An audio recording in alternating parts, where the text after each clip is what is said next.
breeze flowing through the night. Under stars, the house alight. Gentle. 안녕하세요. 저희는 이제 형용사라는 품사를 다루는 파트에 들어와 있고요. 이제 형용사에 대해서 간략하게 짧게 설명하고 그 형용사 덩어리로 쓰일 수 있는 투부정사에 대해서 설명하는 데까지 했다고 보시면 됩니다. 이제 형용사는 명사 러버, 무조건 명사밖에 모르는, 그래서 명사한테 가는 명사 러버이고, 가장 중요한 거는 형용사의 뭐라고? 위치입니다. 그러니까 문장에서 기둥처럼 떡하니 중요한 역할을 하고 있는 명사를 이 형용사가 어느 위치에서 꾸며주는지가 핵심이다 라는 얘기를 했었죠. 그래서 보어일 때는 뭐 이렇게 해서 주어를 꾸며주던지 목적어를 꾸며주던지, 그리고 수식어 형용사의 위치가 중요한데 짧으면 앞에서, 길면 뒤에서 꾸며준다라는 말씀을 드렸었죠. 그리고 가장 먼저 이 형용사 덩어리로 많이 쓰이는 투부정사구에 대해서 정리를 하고 왔고요. 형용사구를 정리할 때는 위치와 관계를 숙지해달라는 말씀을 드리면서 투부정사는 두 단어 이상이라 무조건 길어서 뒤에서 앞으로, 그리고 관계는 주어 동사 관계, 목적어 동사 관계, 동격 관계 있었어요. 이 문제를 해결할 남자, 먹을 무언가, 그 다음에 영어를 공부하는 방법, 뭐 이런 것들을 예문으로 들었는데 이게 무슨 말인지 잘 모르겠으면 복습을 하시던가 예전에 필기했던 내용들을 좀 되새겨보셔야 됩니다. 자, 오늘은 이어서 형용사구로 쓰이는 나머지 덩어리들에 대해서 좀 정리를 하려고 하는데요. 소단원 제목이 현재분사와 과거분사라 붙었는데, 자, 여기까지 필기하신 친구들은 이제 현재분사라는 이름의 X, 그냥 형용사 ing다 이렇게 이해하는 게 좀 더 간편하고 편할 것입니다. 명칭이요, 다 이렇게 좀 한자식으로 붙어가지고 몇몇 것들은 이해를 더 쉽게 해서 선생님이 남기는 경우가 있는데, 저렇게 현재분사, 과거분사라는 이름으로 알고 있으면 실전에서 꺼내 쓰기가 좀 버거워요. 이건 현재 분사인가? 과거, 이제 섞이기도 하고요. 뒤에서 배우는 분사구문이라는 개념과. 저는 그래서 그냥 형용사 ing를 편의상 현재 분사라 부를 거고요. 그 다음에 과거 분사, 과거랑은 아무 상관이 없는 형용사로 쓰이는 pp라고 불리는 녀석을 제가 이제 단순히 이게 과거 분사인데 그냥 형용사 pp다 라는 말씀만 드릴 거예요. 그냥 모양이 과거처럼 생겼다 그래서 과거 분사라는 이름이 개떡같이 붙었다. 그래서 정리를 하자면 저희는 형용사로 쓰이는 ing와 pp에 대해서 다루게 된다 라는 말씀입니다. 자, 이제 이 형용사구를 배울 때는 가장 중요한 두 가지 키워드가 첫 번째 위치입니다. 위치. 형용사의 위치가 가장 중요하다라는 말씀을 드렸죠. 그래서 막 저렇게 형용사의 위치를 그림으로 대략적으로 숙지하는 시간, 감상하는 시간, 그렇구나 라는 거를 좀 끄덕이셨으면은 오늘 정리할 ing와 pp도 저 공식을 따라서 정리를 좀 할 거다라는 말씀을 먼저 드리고요. 두 번째, 이 관계라는 키워드를 한국인들은 굉장히 어색해합니다. 관계가 뭔데? 막 이런 질문을 던지실 수 있는데, 간단히 말해서 얘가 꾸며주는 명사가 그걸 하는지, 그러니까 막 게임을 플레이하고 있는 남자 이렇게 그 명사가 하는지, 혹은 뭐 먹혀진 마라탕 이렇게 명사가 그 행동을 받는지, 즉 대상이 되는지, 그런 관계라는 걸 가지고 있다는 게 설명의 포인트가 될 것입니다. 그래서 형용사구를 배울 때는 핵심적인 두 가지 키워드가 뭐라고? 위치와 관계. 뭐라고? 위치와 관계. 이 두 가지를 위주로 정리를 좀 할 것이다.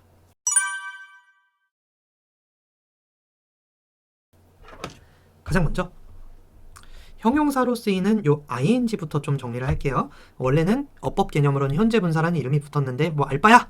해석은 뭐뭐 하는 혹은 뭐뭐 하는 중, 이렇게 명사를 향해서 가는 해석으로 나온다.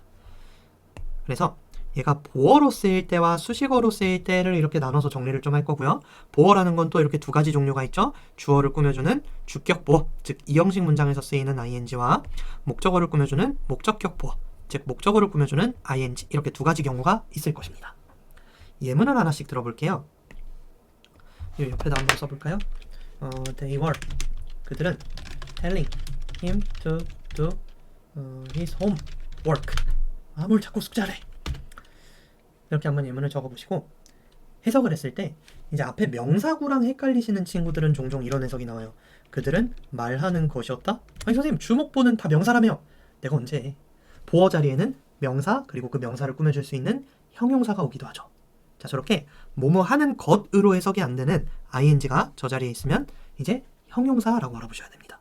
아, 얘 형용사구나. 그리고 해석은 뭐뭐 하는 혹은 뭐뭐 하는 중이라는 해석이 붙는다. 그럼 올바른 해석은 그들은 말하는 중이었다 라는 식으로 해석이 되죠.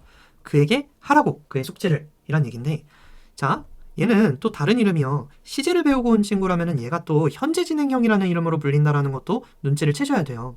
그러니까 시간을 나타내기 위해서 지금 이 순간 일어나고 있음을 나타내기 위해서 동사의 형태를 being라고 쓰는데 얘가 바로 형용사 ing를 갖다 쓰는 동사의 형태라고 보시면 됩니다.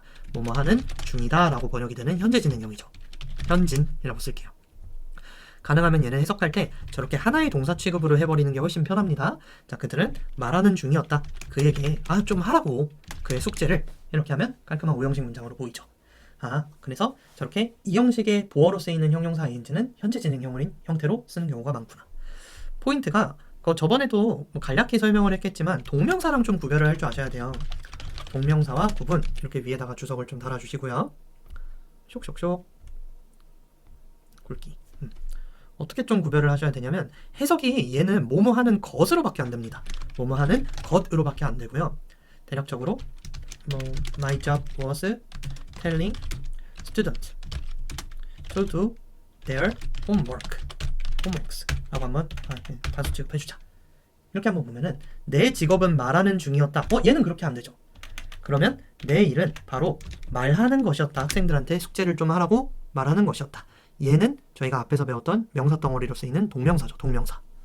그래서 둘 다 명사, 형용사는 보어 자리에 둘 다 들어갈 수 있기 때문에 종종 해석에서 혼동이 있는데 쉽게 말해서 뭐뭐 하는 것이 아니면 그냥 형용사라고 보시면 돼요. 명사 아니면 형용사다.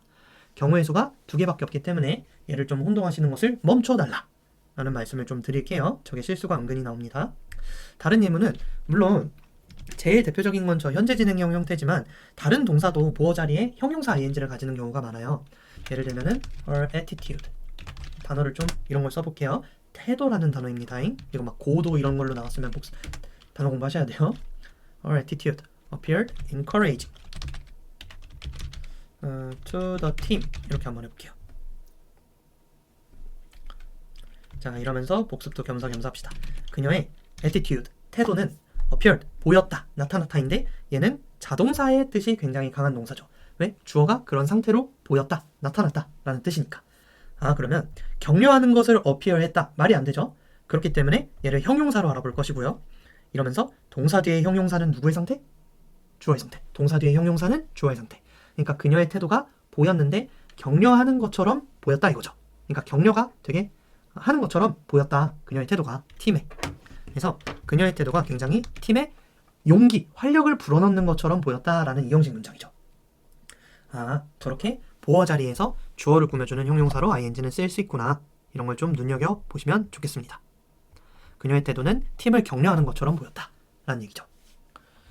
목적격 보어도 마찬가지로 일단 목적격 보어 자리에 ing를 쓰는 동사들을 저희가 앞에서 좀 정리를 하고 왔었습니다. 첫 번째, 밖에 있는 것들을 느낀다라는 뜻이 있는 지각동사 같은 것들이 여러 범주에 들어가죠.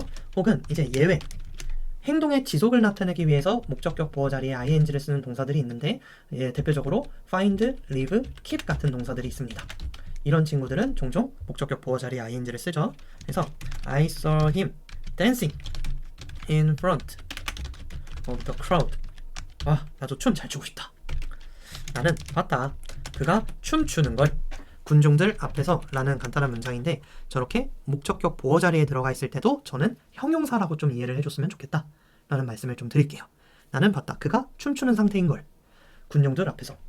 더 간단히는 나는 그냥 걔가 춤추는 걸 봤다. 대중들 앞에서 라는 식으로 해석이 되죠.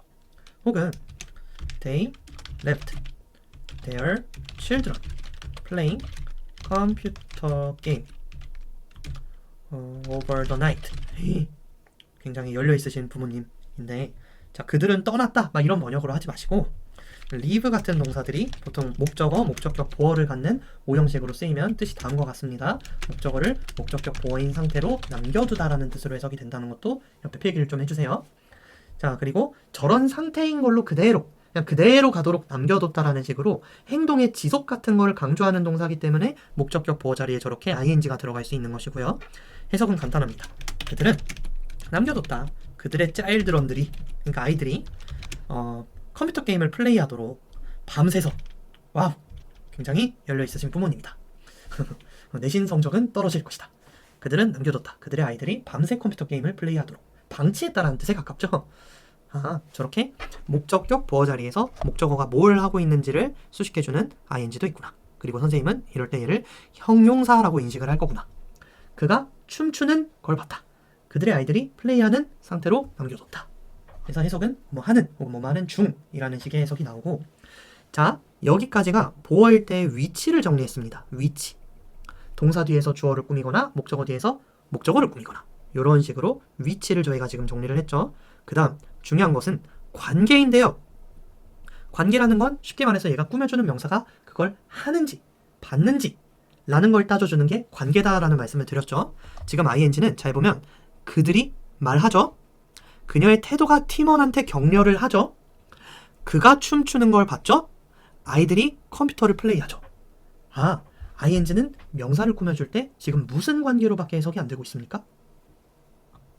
주어 동사 관계로밖에 해석이 안 된다. 즉 꾸며주는 명사가 그걸 한다라는 식으로만 해석이 되고요. 이거를 뭐 능동이라는 말로도 표현을 해볼 수 있겠으나 그냥 그 꾸밈을 받는 명사가 이걸 한다라는 해석이 나오는, 즉 얘가 이거 한다라는 해석이 나오는 관계만 ing는 가질 수 있구나 라는 걸 좀 눈여겨보시면 좋겠습니다. 물론 예외도 있어요. 뒤에서 정리를 하겠지만 ing는 꾸며주는 명사와 관계를 항상 주어 동사, 즉 능동 관계로만 가지는구나. 걔가 그걸 한다라는 해석이 나오는구나 라는 걸 미리 좀 눈여겨보고 갈게요. 위에까지는 크게 어렵지 않았을 가능성이 있어요. 얘가 조금 중요한 것 같다 라는 말씀을 드리고, 이따 pp를 정리할 때도 마찬가지로 수식어 자리에 ing나 pp 같은 것들이 형용사로 들어갔을 때 해석의 실수가 종종 나오게 되는 포인트들이 있어요. 그걸 좀 조심하시면 좋고요. 뭐가 됐든 간에 이 수식어 형용사는 위치가 생명입니다. 얼핏 되면 생략될 수 있다 그랬죠. 그래서 명사랑 붙어있고 싶어한다, 떨어져 있고 싶어한다, 붙어있고 싶어한다. 어떻게? 짧으면 앞에서, 길면 뒤에서. 이걸 제가 이렇게 표현을 해보겠습니다. 쇽쇽쇽.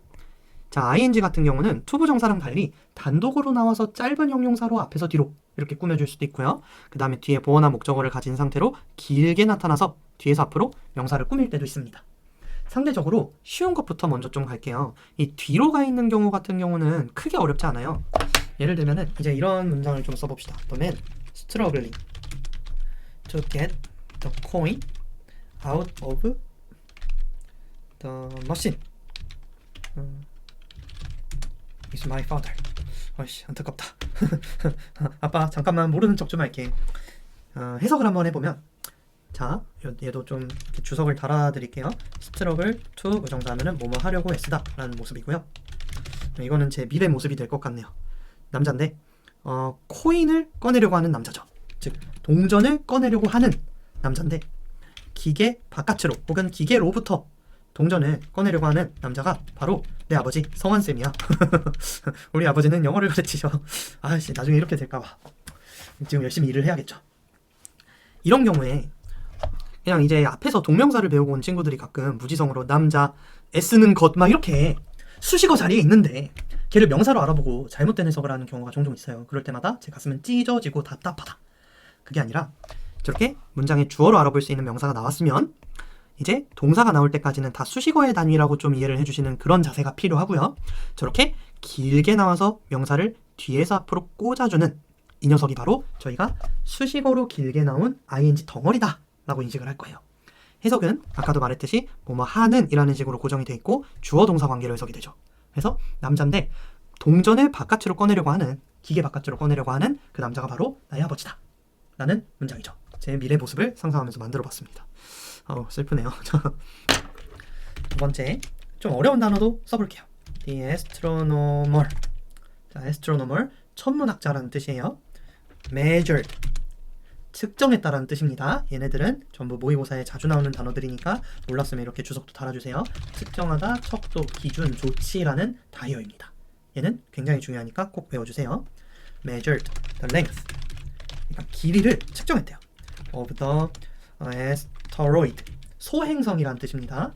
passing by the earth 라고 한번 해보겠습니다. 이제 주어를 꾸며주는 저런 긴 ing도 관찰을 하게 될 거고, 저렇게 문장이 다 끝난 자리에서 수식어 단위들이 이어질 때 저 수식어 단위에 걸린 명사를 꾸며주는 맨 뒤에 있는 ing 같은 것도 저희가 앞으로 많이 관찰을 하게 될 거예요. 순서대로 해석을 하면은 그 천문학자는 측정했다, 길이를, 소행성의 길이인데, 자 얘도 이렇게 뒤에서 앞으로 명사를 꾸며주죠. 지구 옆을 지나가는 소행성의 길이를 측정했다. 뭐가 됐든 간에 저렇게 앞에 명사에 붙여봤을 때 말이 되는 애들은 다 긴 형용사 덩어리라고 알아보시면 좋아요. 소행성의 길인데 지구 옆을 지나가는 소행성의 길이. 이런 게 바로 형용사로 쓰이는 ing의 느낌이구나. 바로 그걸 한다라는 식으로만 해석이 되죠. 명사가 남자인데 s는 소행성인데 지나가는. 그렇군. 그리고 요 앞에 있는 경우가 사실 좀 더 포인트가 된다고 생각을 하시면 좋아요. 이렇게 제가 좀 포인트 표시를 해볼게요. ing가 짧아서 앞에서 뒤로 꾸며줄 때 해석의 혼동이 굉장히 많이 일어나는 편입니다. 그래서 ing를 정리할 때는 얘를 좀 조심하셔야 된다라는 말씀을 드리고 쉬운 것부터 설명을 할게요. 이런 건 전혀 어렵지 않아요. 핑크야. sleeping, baby is cute. 이거 어렵습니까? 안 어렵죠. 잠자는 아기는 정말 귀엽다. 또 뭐가 있을까? 예를 들어 a rising sun. 그러니까 떠오르는 태양은 더라고 한번 써볼까요? is red. 떠오르는 태양은 빨간색이다. 뭐 이런 것도 있을 것이고요. falling leaves. 떨어지는 나뭇잎은 brown. 갈색이다. 뭐 이런 것도 있을 것이고요. 사실 일상에서 잘 쓰이는 저렇게 ing가 형용사로 쓰이면서 짧아서 앞에서 뒤로 꾸며주는 형용사 ing를 해석하는 거에 이런 문장들을 보면 크게 어렵지 않아요. 근데 제가 다음과 같은 문제들을 좀 내볼게요. 얘가 포인트라고 보시면 됩니다. Increasing user of the service. 자, 요 문장 하나랑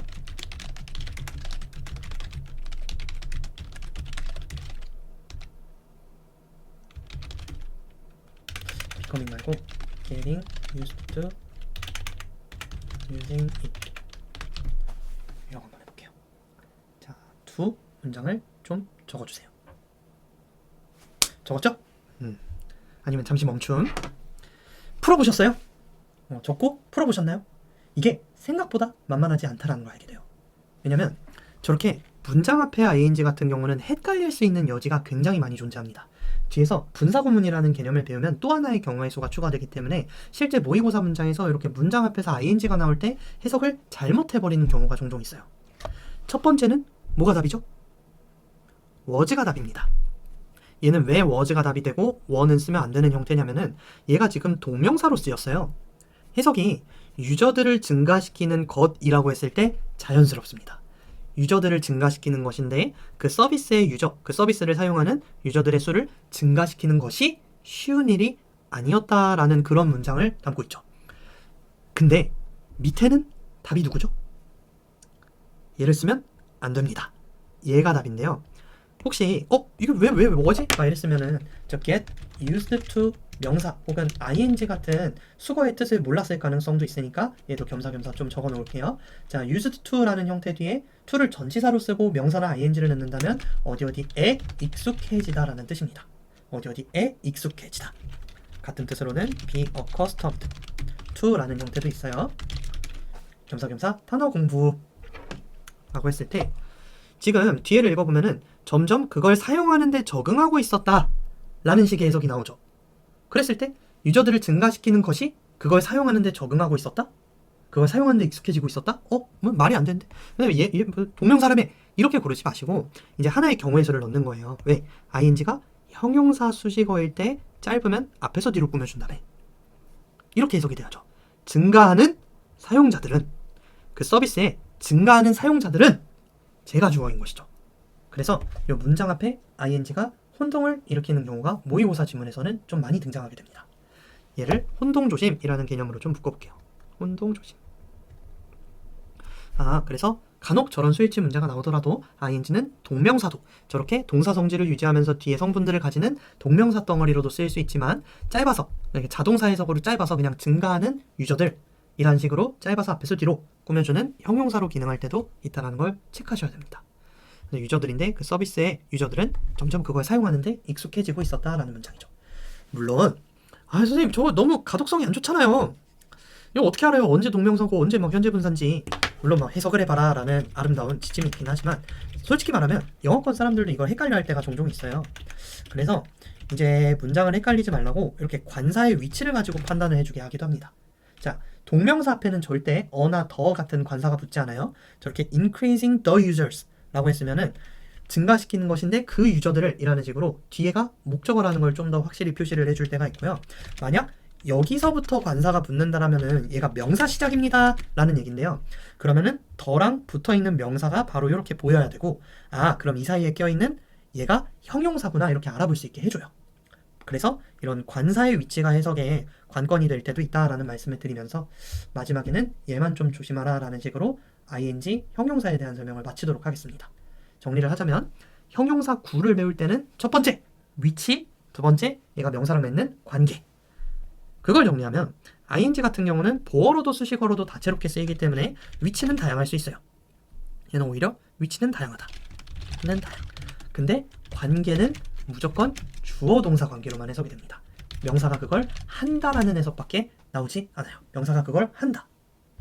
그래서 예문들을 보면은 그가 말하죠. 그녀의 태도가 격려하죠. 그가 춤추죠. 애들이 플레이하죠. 그 다음에 아기가 자고 태양이 뜨고 나무가 떨어지죠. 유저들이 알아서 수가 증가하는 것이고 남자가 애쓰고 행성이 지나가죠. 이런 걸 보면은 ing는 명사를 꾸밀 때 오로지 주어 동사 관계로만 성립이 된다 라는 걸 좀 미리 관찰해 두시면 좋겠습니다. 다음 이제 PP에 대한 설명을 이어가려고 하는데요.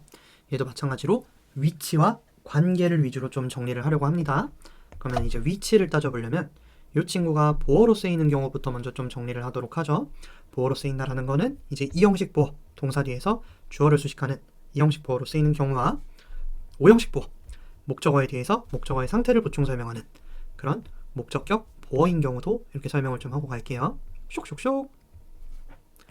조금 떨어뜨려 놓을까? 미리 쓴 사람들은 죄송합니다. 자, 공간 감각, 공간 지각 능력이라는 게 좀 떨어져서 필기할 때 이런 실수를 종종 하곤 합니다. 예문을 한번 그어보죠. 저희 앞에서 수동태 배우고 왔습니다. 제가 보통 수동태 한 다음에 요 단원을 나가거든요. 그래서 most iPhones, 저는 아이폰 유저입니다. 앱등이 are produced in China. 이 되게 의외의 사실이더라고요. 아이폰은 미국에서 다 전량 생산. 그래서 대부분의 아이폰들은 생산된다. 짱.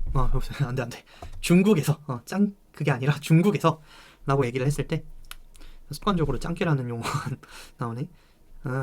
저희는 앞에서 이 비동사와 pp가 붙어있는 형태를 배웠었죠. 수동태라는 개념으로 배웠습니다.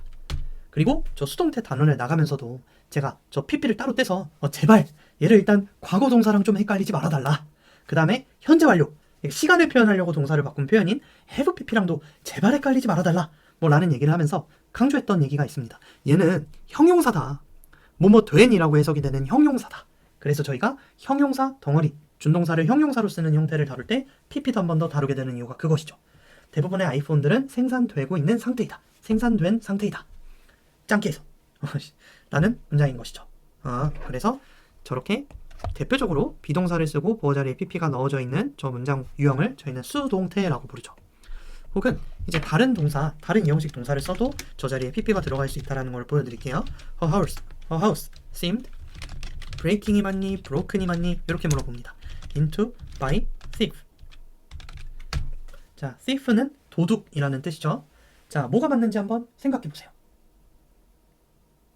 생각해보셨죠? 정답은 broken이 맞습니다. 왜냐면 breaking into 한다라는 거는 침입한다라는 동사인데 break into 침입하다. 뭔가 이렇게 깨부수고 들어가다라는 뜻을 가지고 있어요. 근데 상식적으로 집이 깨부수는 게 아니라 집이 깨부서지죠. 그러니까 집이 침입당하는 게 맞죠. 저렇게 ing와 pp는 관계가 정반대라는 걸 가지고 문제가 많이 나온다는 걸 미리 말씀드릴 거예요. 얘가 하는지 혹은 되는지. 자, 집은 침입됩니다. 그죠?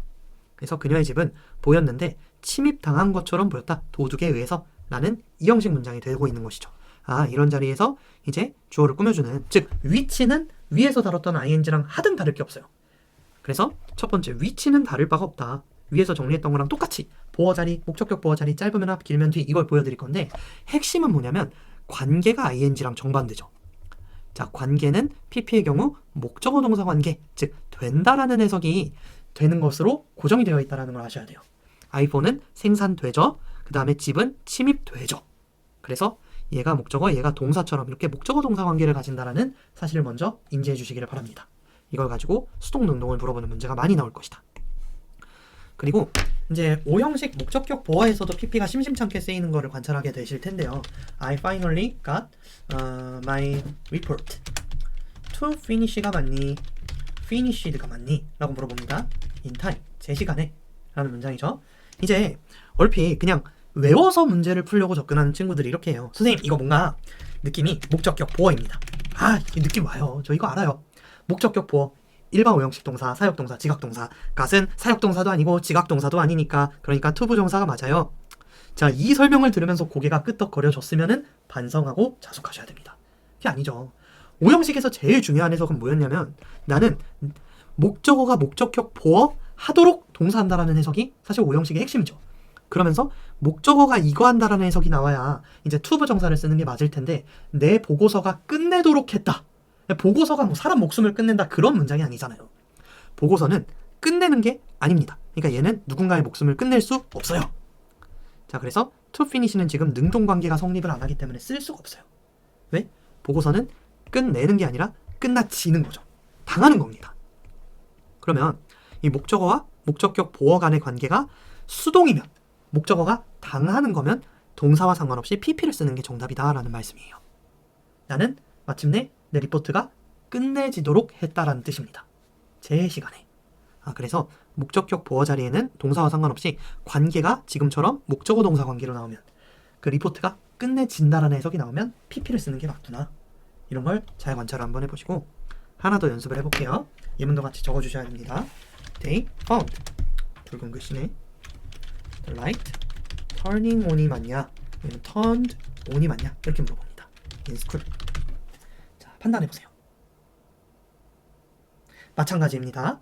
판단 안 했으면 잠깐 멈추고 했다고 가정하고, 라이트는 켜는 게 아니라 켜지는 거죠. 때문에 이런 자리에서는 ing, 능동 형태, 즉 주어 동사 관계를 가진 능동 형태를 쓰면 된다, 안 된다? 안 된다. 여기도 라이트는 켜지는 거기 때문에 turned on이라는 형용사 pp 형태를 쓰는 것이 적절할 것이다 라는 말씀이죠. 이렇게 목적격 보어 자리에서도 pp는 심심찮게 쓰이는데 목적어가 받는다, 된다라는 해석이 나오면 가감없이 pp를 써주는 게 맞구나 라는 걸 관찰을 좀 잘 해보셨으면 좋겠습니다. 그렇구나. 굵은 글씨 표시. 그래서 저희는 이렇게 보어 자리에 쓰이는 pp 형태까지 관찰을 좀 하게 되겠네요. 이제 수식어 자리에 쓰이는 pp도 ing랑 위치는 똑같다고 보셔도 돼요. 그러니까 얘도 짧게 나오는 경우가 있고, 짧아서 앞에서 뒤로 명사를 꾸며주는 경우가 있고, 그 다음에 뒤에 막 원래 주어라든지 어구들이 이렇게 길어져서 보통 by 주어 막 이런 식으로 길어지는 경우가 많은데, 길어졌기 때문에 뒤에서 앞으로 명사를 꾸미는 수식어로 많이 쓰게 되는 경우가 있습니다. 먼저 말씀드리자면 아까 ing 같은 경우는 얘가 앞에 붙어 있을 때를 좀 조심하셔야 된다라는 얘기를 드렸죠. 이제 다른 동명사 형태나 심지어 나중에 나올 분사 구문이랑도 구별을 해줘야 되기 때문에. 근데 pp 같은 경우는 여기를 조심하셔야 됩니다. 뒤에서 나오는 경우를 조심한다라고 써주세요. 뒤에서 나오는 경우를 조심한다. 왜? 이제 수도 없이 관찰을 하게 되는 게 과거 동사랑 헷갈려요. 와 헷갈 x라고 한번 써볼게요. 과거 동사와 헷갈 x, 얘를 동사로 알아보게 되는 식으로 해석에 실수가 많이 일어난다. 그래서 그걸 좀 관찰을 하게 되는 거 위주로 수식어 pp를 좀 정리를 할 텐데, 얘는 앞에 나와 있는 경우는 별로 안 어려워요. 생각보다 막 중학생 친구들 가르칠 때도 얘는 이해 못하는 친구를 많이 못 봤습니다. 예를 들어 attack the animal, 이거 막 설마 이게 막 명령문으로 보입니까? 뭐 저게 동사로 보여요? 아니잖아. 그냥 자연스럽게 읽히죠. 공격받은 동물, 그죠? 저렇게 앞에 나와 있으면 얘가 동사가 아니라 형용사로 쓰였구나라는 게 너무 잘 관찰이 됩니다. 혹은 the achieved goals, 자 이랬을 때는 성취된 목표란 뜻이죠. 전혀 얘가 형용사라는 걸 못 알아볼 확률이 0%에 수렴한다. 그리고 막 예를 들어 solved problem, 풀린 문제들, 이런 식으로 pp 같은 경우는 앞에 나와 있는 경우는 별로 어려울 게 없어요. 왜? 알아보기가 쉽거든. 그냥 뭐뭐 된 명사, 뭐뭐 된 명사, 뭐뭐 된 명사 이렇게 해석하기만 하면 무리가 없죠. 근데 이 뒤에서 나오는 경우가 모의고사 실전에서 항상 사람을 골 때리게 만듭니다. 얘를 좀 조심하셔야 되는데요. 자, 예문 몇 개를 좀 적어볼게요. 한번 해석을 해보십시다. A new lifestyle made possible by phone emerged rapidly.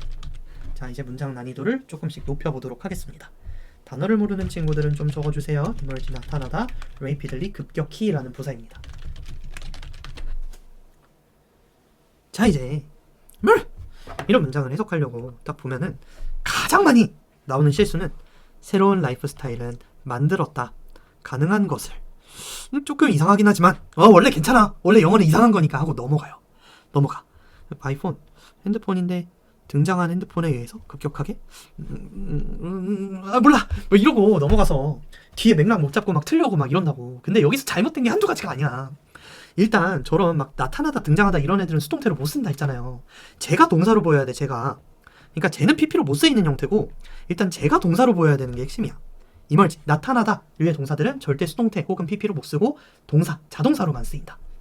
그러면 뉴 라이프 스타일이 주어라는 거 알아봤으면 얘가 수식어로 잘려야 된다는 사실을 좀 관찰하셔야 돼요. 자, 얘는 만들었다라는 동사가 아니라 뭐라고? 만들어진이라는 형용사죠. 길어서 뒤에서 앞으로 나온. 길어서 뒤에서 앞으로 명사를 꾸며주는 형용사로 보여야 된다 이 말입니다. 이렇게 잘려야죠. 그러니까 핸드폰에 의해서 가능하게 만들어진 새로운 삶의 스타일이 등장했다. 급격하게.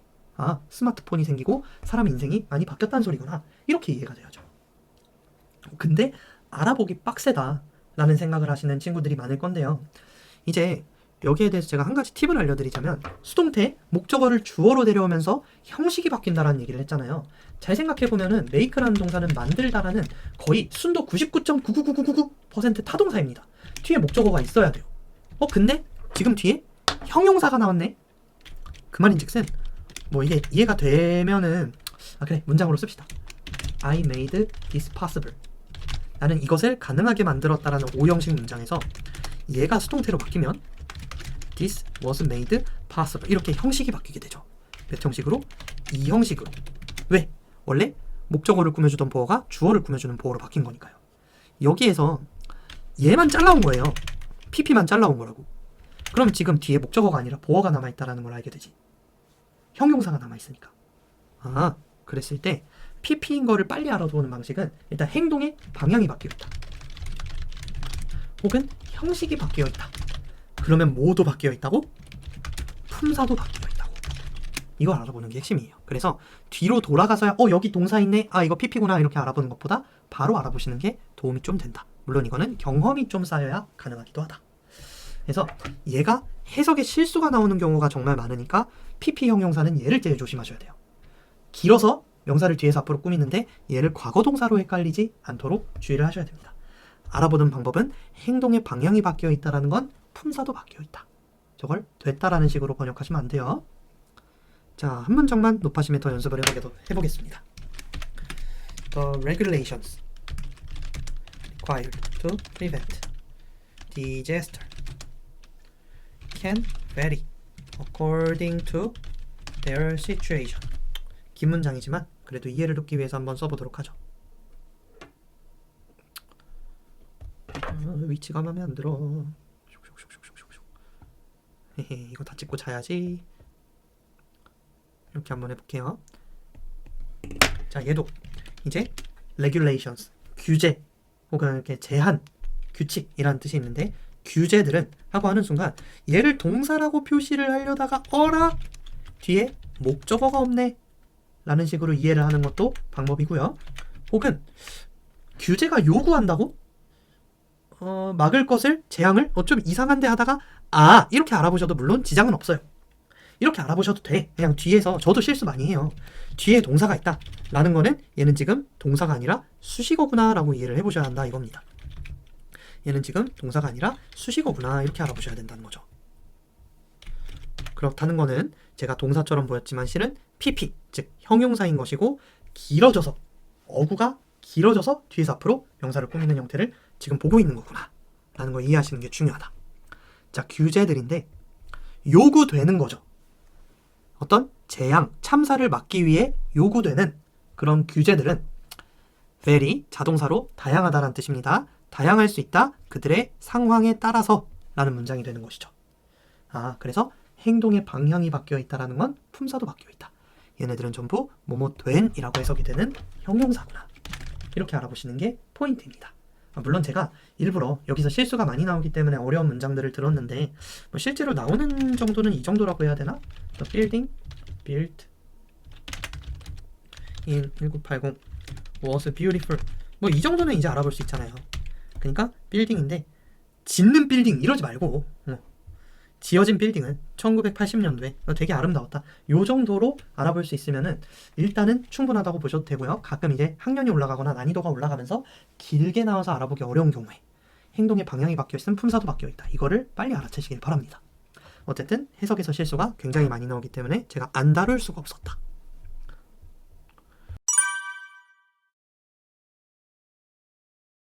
자, 이제 두 번째로 지금 형용사 덩어리로 쓰이는, 그래서 보어와 수식어 자리에 들어가는 ing와 pp를 정리를 막 했는데 ing와 pp는 사실 이 두 개를 비교해서 쓰는 문제가 굉장히 많이 출제된다는 걸 아셔야 해요.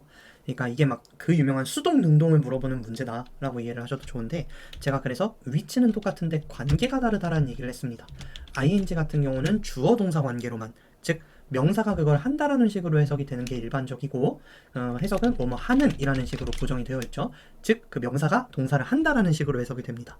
반면에 pp 같은 경우는 아까 뭐뭐 된 이라고만 해석이 되고, 그 명사가 행동의 대상, 즉 행동을 받는 대상이 된다라는 뜻에서 목적어 동사 관계로 고정이 되어 있습니다. 그래서 해석은 뭐뭐 된으로 고정이 되어 있죠. 그러니까 하는지 되는지를 구별해서 쓰라는 문제들이 앞으로 굉장히 많이 출제가 될 건데, 몇 가지 예문을 좀 들어보도록 하겠습니다.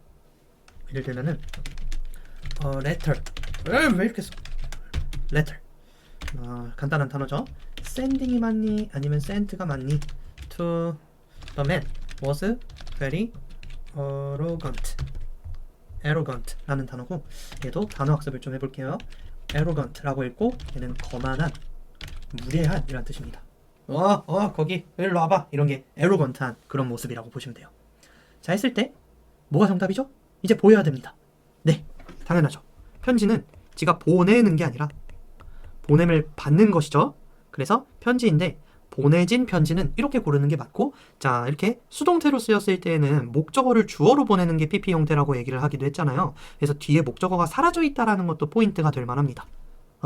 그러니까 보내진, 그 남자한테 보내진 편지는 매우 거만한 편지였다 라는 식으로 해석이 되는 이 형식 문장이었죠. 이게 간혹 선생님 근데 레터는 어차피 지가 행동을 하진 않잖아요. 그러니까 다 수동태로 쓰면 되는 거 아니에요? 과연 그럴까? 자, 봐봐. convincing이라는 단어를 써볼게. 혹은 convinced him of studying was,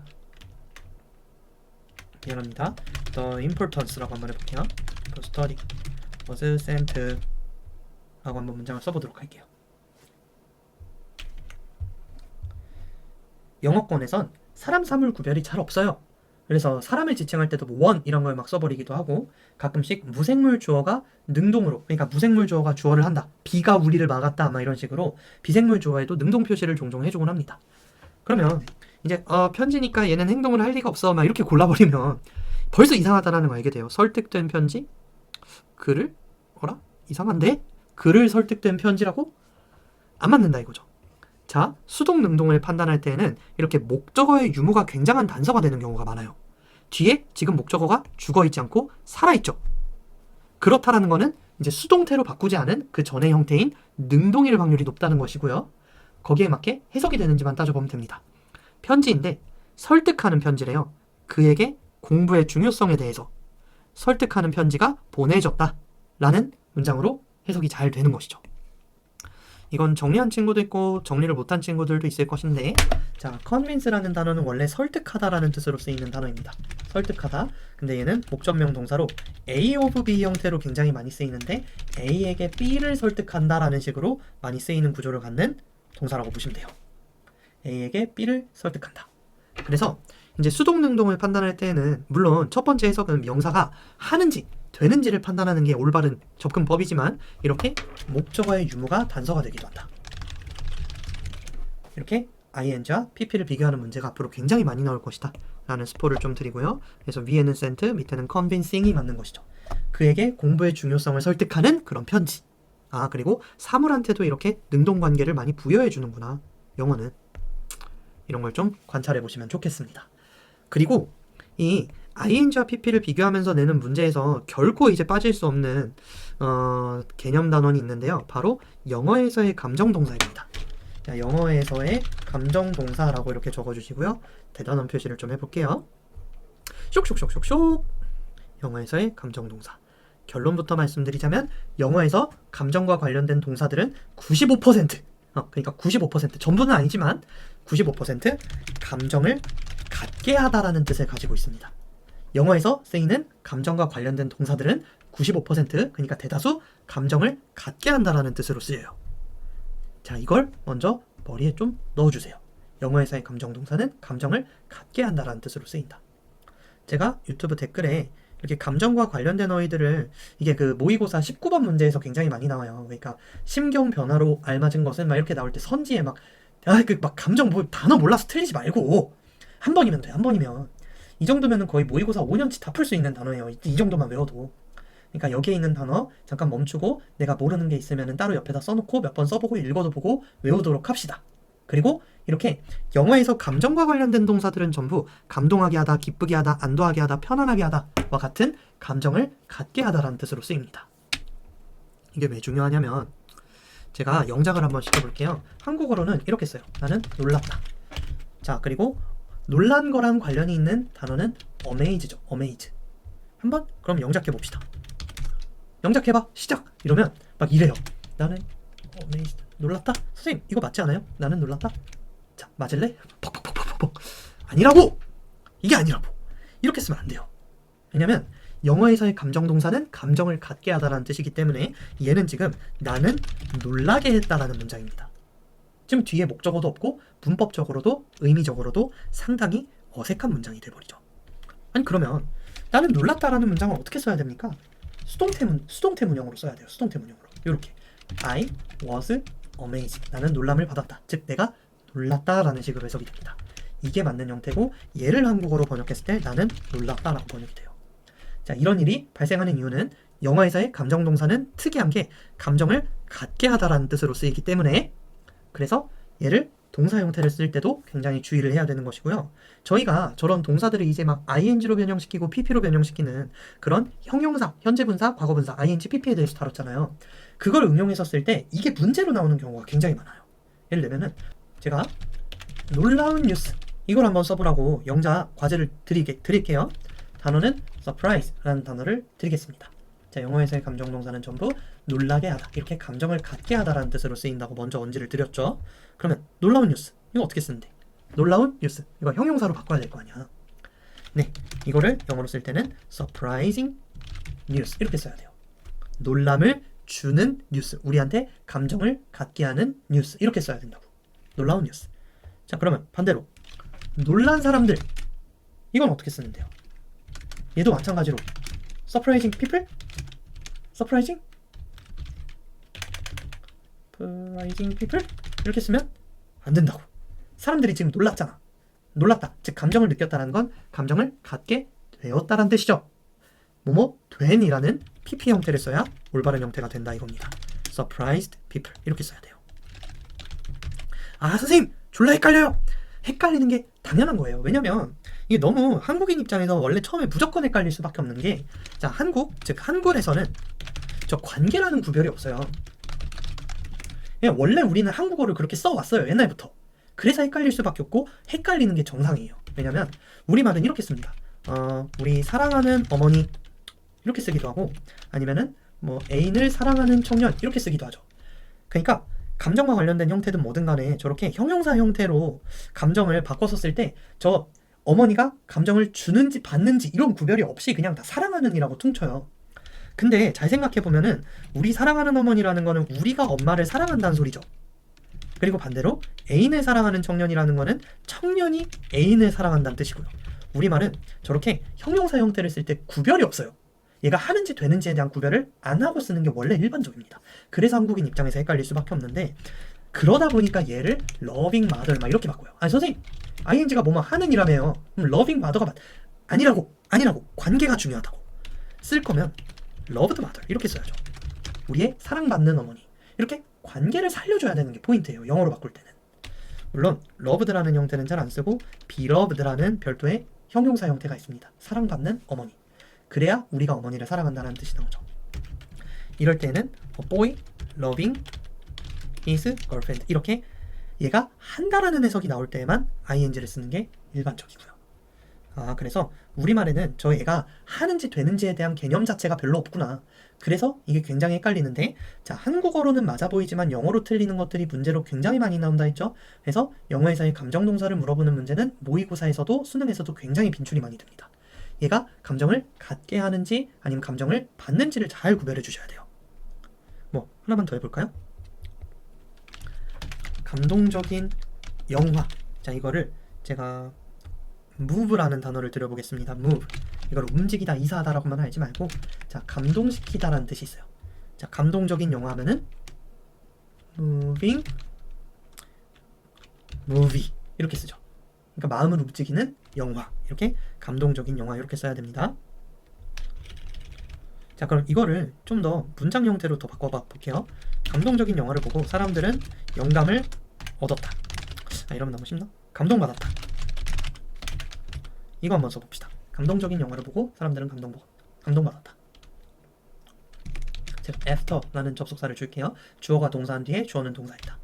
After they saw moving movie, 그들이 감동적인 영화를 본 후에 people, 사람들은 어떻게 써야 되죠? moved? 아니라고! 그럼 사람들이 감동시켰다 라는 뜻이잖아. 사람들은 지금 감동을 시킨 게 아니라 받은 거잖아. people were moved 라는 수동태 형태로 문장을 만들어줘야 되는 것이죠. 그래야 감동받았다 라는 뜻이 되니까요. 이런 식으로 영작 훈련을 몇 개 해보고 마무리 한번 해보도록 할게요. 자, 잠시만요. 사람들은 결국 나를 지루하게 만들었다. 자, 영작 해봅시다. 먼저 영작은 주어를 써야 되는데, 지루한 사람들이래. 지루한 사람들이 나를 지루하게 만들었다라는 건 얘네들이 굉장히 지루한 느낌과 재미를 가지고 있다는 소리죠. 즉 사람들이 지루함을 준다라는 소리죠. 이때는. 자, 그러면 어떻게 써야 되죠? boring people. eventually라는 단어는 제가 드릴게요. 한번 해보고 설명을 듣는 게 좋아요. made me. 자, bored가 맞니? boring이 맞니? 이렇게 물어봤을 때 나는 지금 지루함을 줘요, 받아요? 받기 때문에 bored가 맞는 것이죠. 자, 요런 감정동사를 구별하는 문제가 앞으로 굉장히 많이 나올 것이다. 가끔씩은 놀란 사람들이 나를 놀래킨다 라고 한번 해볼게요. 자, sometimes, 가끔씩은 놀란 사람들. 자, 이때는 이 사람들도 놀란 거죠. 뭐야? 이러고 놀랐는데 뭐야? 이러고 옆에서도 놀란다는 소리죠. 그러면 surprised people.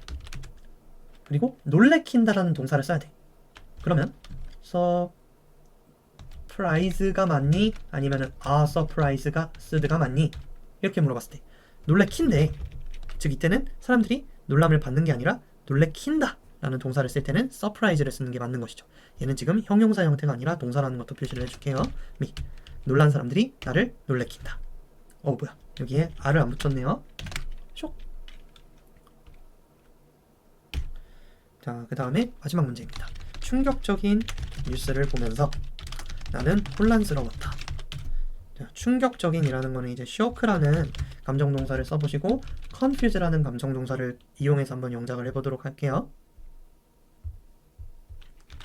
자, 충격적인 뉴스라는 건, 뉴스는 충격을 주니 받니? 주니 받니? 얘가 감정을 주니 받니?